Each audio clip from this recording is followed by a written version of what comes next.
এলাকায় কাজ নেই, পেটের খিদে মেটাতে তাই রাজস্থানের সিরোহি জেলায় পাড়ি দিয়েছিলেন পুরাতন মালদার বেশ কিছু পরিযায়ী শ্রমিক।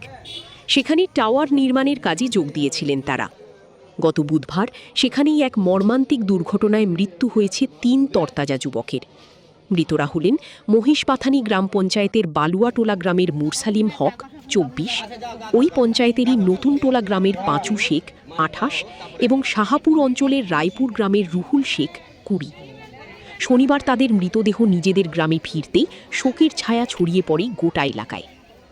১ মাস ১২ দিনের মাথায় ঘটে যাওয়া এই দুর্ঘটনার পর রাজ্যে কর্মসংস্থান নিয়ে সরব হয়েছেন স্থানীয় বাসিন্দারা। তারা মুখ্যমন্ত্রী শুভেন্দু অধিকারীর কাছে আর্জি জানিয়েছেন তিনি যেন রাজ্যেই বেকারদের জন্য কর্মসংস্থানের সুযোগ করে দেন।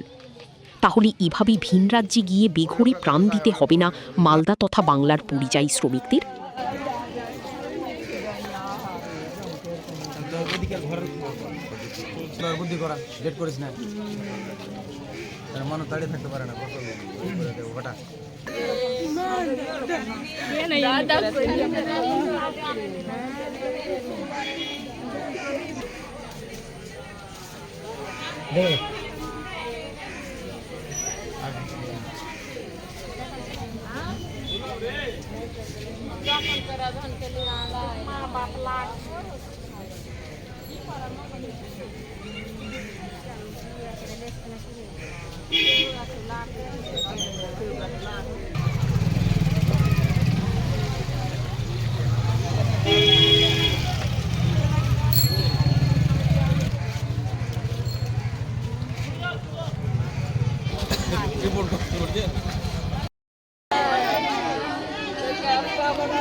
হ্যালো, পৌঁছলো ভাই যে 5 টা